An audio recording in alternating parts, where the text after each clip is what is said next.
O clima entre o presidente da Câmara, Arthur Lira, e o presidente do Senado, Rodrigo Pacheco, está péssimo. Há um imbróglio ali que nasceu em relação ao rito de tramitação das medidas provisórias. E tem muita coisa em risco diante desse impasse. Antes da gente começar, roda a vinheta.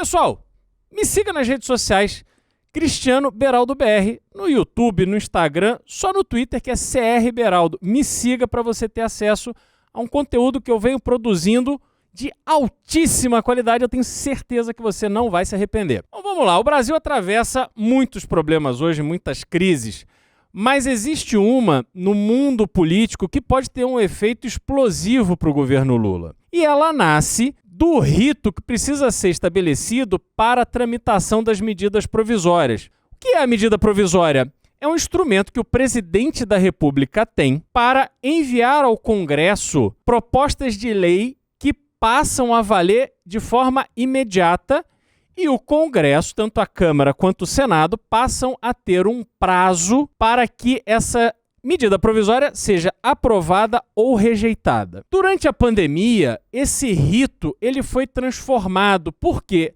na sua tramitação está prevista a criação de comissões mistas, ou seja, a medida provisória chega no Congresso e uma comissão mista formada por senadores e deputados debate, discute, avalia aquela proposta do Poder Executivo. Uma vez que a comissão mista emite o seu parecer, é que a medida provisória é votada no plenário para ser aprovada ou rejeitada. Um ponto muito importante é que se ela for rejeitada na votação, ela perde o efeito e tudo aquilo que aconteceu, tendo em vista a sua validade, cai por terra. Não foi sempre assim. Antes, quando saiu a Constituição de 88, a medida provisória foi o instrumento criado para substituir os decretos-lei que eram da época do regime militar. E, inicialmente, as medidas provisórias elas podiam ser editadas e reeditadas de forma que o Congresso nunca votasse aquelas matérias. Isso dava ao Poder Executivo um poder muito forte de passar por cima das casas legislativas. Em 2001, houve uma mudança em que a regulamentação de tramitação das medidas provisórias passou a requerer a votação sem qualquer possibilidade de reedição das medidas provisórias. É óbvio que o rito de trabalho dentro das casas legislativas, ele passa a sofrer um impacto muito grande, porque se a medida provisória ela não é votada, há o travamento da pauta nas casas legislativas. Ou seja, você não pode votar mais nada que não seja aquela medida provisória. E até que ela seja aprovada ou rejeitada, todas as outras pautas acabam sendo travadas. Isso faz com que a relação entre o Executivo e o Legislativo tenha uma tensão bastante significativa. E aí a gente teve o advento da pandemia no início de 2020, que mudou toda a forma de tramitar, toda a forma de votação, foi permitida a votação online. Essas comissões mistas, a quem compete fazer essa análise das medidas provisórias, ela caiu. As matérias de medida provisória iam direto para a votação dos deputados e senadores. Passamos todos esses últimos anos sem a instalação das comissões mistas. Nesse ano, já durante o governo Lula, o Rodrigo Pacheco resolveu restabelecer as comissões mistas. E a gente precisa lembrar do seguinte: existe a pauta da Câmara, existe a pauta do Senado e existem as pautas do Congresso.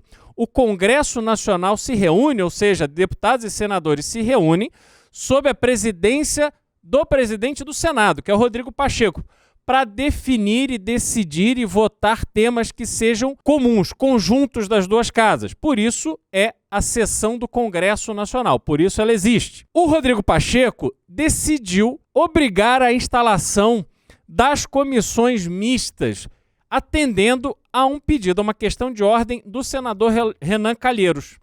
O problema é que isso foi feito fora de uma sessão conjunta das duas casas. Quando isso foi entregue à Câmara, ao presidente Arthur Lira, ele reagiu entendendo que havia ali uma diminuição da importância da Câmara e também uma quebra do rito natural, que seria discutir isso durante uma sessão do Congresso Nacional. Olha só como a coisa é complicada. Com essa briga, com essa tensão, a gente tem também, óbvio, o peso da questão política. O Rodrigo Pacheco foi candidato à reeleição à presidência do Senado sem o apoio do Arthur Lira. E já houve ali uma fricção, um combate entre os dois no contexto político que não foi resolvido. Quando o Arthur Lira diz que não vai aceitar aquilo que o Rodrigo Pacheco estabeleceu, é justamente para poder tensionar essa relação e fazer uma medição de forças. Para vocês terem uma ideia, um dos argumentos usados pelo Arthur Lira é que ele não acataria essa decisão do Senado e que o Senado teria que resolver isso do ponto de vista político, porque foi o Senado, foram os senadores que indicaram os ministros, ou seja, manifestando ali de forma muito clara e inequívoca o ressentimento dele da Câmara ter sido preterida nas suas indicações para o Ministério do Governo do PT.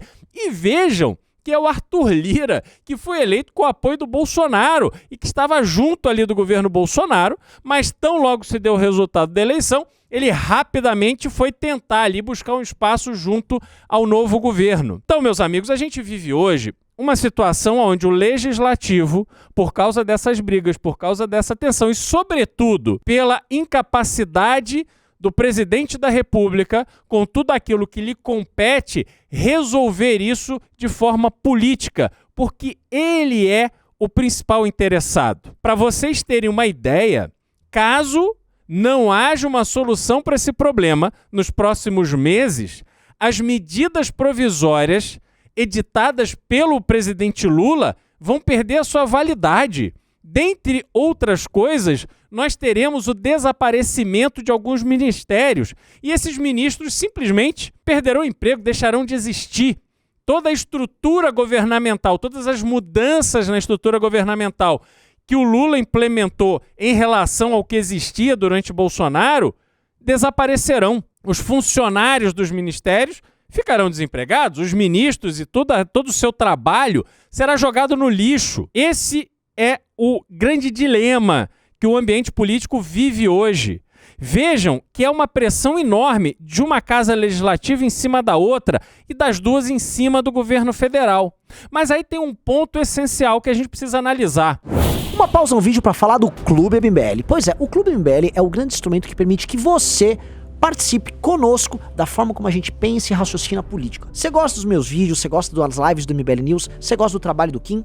Pois é, o Clube MBL é o lugar onde você vai ver onde a gente raciocina, onde a gente investiga, onde a gente obtém informações de bastidores. Você vai ter acesso a bastidores, você vai ter acesso a informações de Brasília, a relatórios especiais, a vídeos mais aprofundados, melhores do que o que eu faço aqui, lá dentro do clube. É uma rede de Telegram e é uma plataforma especial montada para você.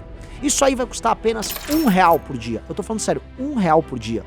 Para você ter acesso a informações de altíssima qualidade e, além de tudo, você vai ajudar a bancar não apenas o MBL, mas o grande projeto do MBL esse ano, que é a formação do nosso partido. Vem fazer parte do Clube MBL, além de você não se arrepender, você vai se enriquecer bastante. Aguardo você lá.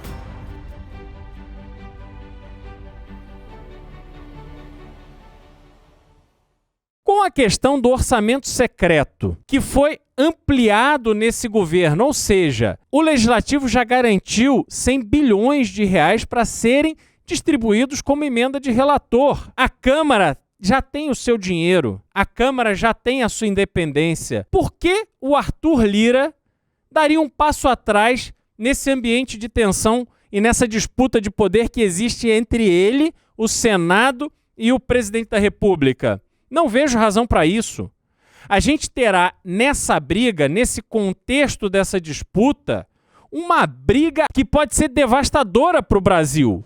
Porque conforme a independência das casas legislativas e do Poder Executivo vão sendo consolidadas com um orçamento próprio, uma para de precisar da outra, e simplesmente a gente vive num ambiente onde o acordo de comadres é a regra. O Arthur Lira, dessa forma, vai conseguir também ter espaço nos ministérios. E isso é o que ele quer, porque ele quer cargo, ele quer gerenciar o orçamento da União dentro do Poder Executivo, ele quer força política. Isso tudo é que está em disputa. Não é o interesse do cidadão brasileiro, não são as demandas urgentes que o Brasil tem. Isso tudo é segundo plano. E assim a gente vê como o nosso modelo de democracia ele está completamente equivocado, porque o cidadão que deveria estar em primeiro lugar, esse aí não ocupa nem as primeiras 10 posições das urgências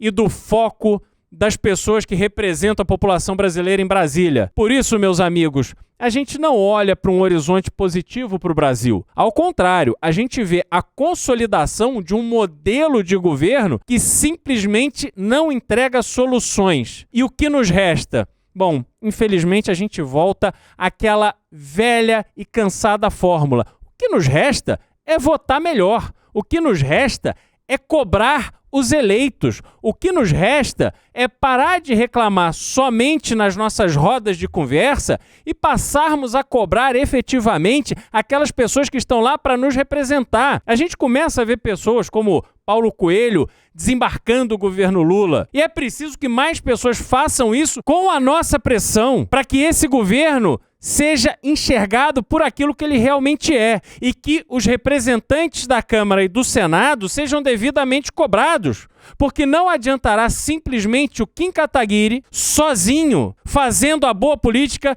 travando o bom combate no Congresso Nacional. A gente precisa que outras pessoas que estão lá sejam chamadas à sua responsabilidade e que com isso a gente contenha essa briga de vale tudo por poder e dinheiro que a gente vê cada vez mais consolidada em Brasília.